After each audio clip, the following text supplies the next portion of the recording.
Welcome. Out of the Americas with the hybrid Amerinds populating the world with modern humans. Consensus does not tell us a lot about ourselves anymore these days. The most regular and correct information we receive is that for them the development of humans is getting more complex than thought.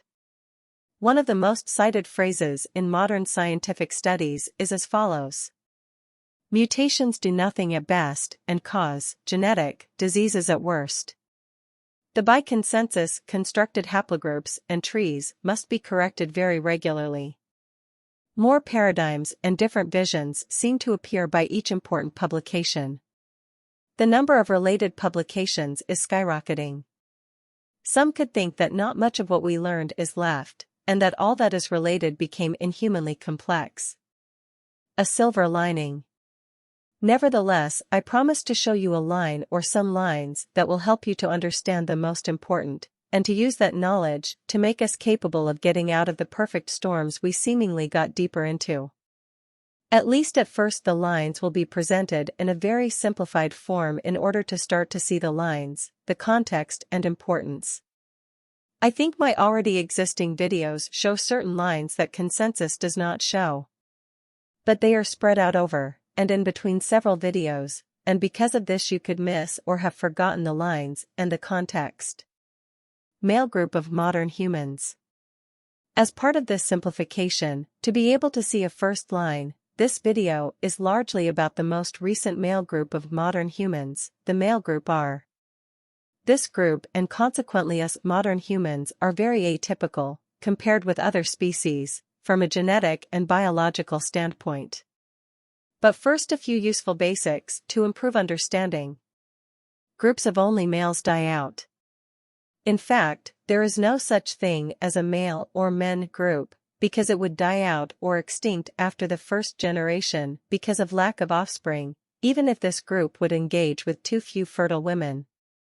Groups of only women do not die out. Differently, a women group could exist as long as they engage with only a few males. Even if these few males were of different haplo groups, they would not die out, and even the haplo groups of these few men would be maintained. Also, a larger percentage, roughly 50%, of males would be recovered almost in the first generation of offspring. The distribution between male and women DNA would be roughly 50% right away.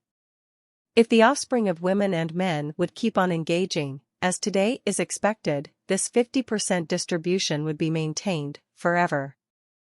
A situation considered typical would soon appear. What is a male group?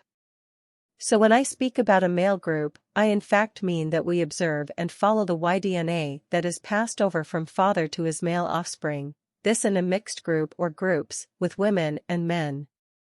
As explained, male groups do not exist. The origin became invisible. The development of modern humans became indirect from our origin, so we do not see or recognize our origin.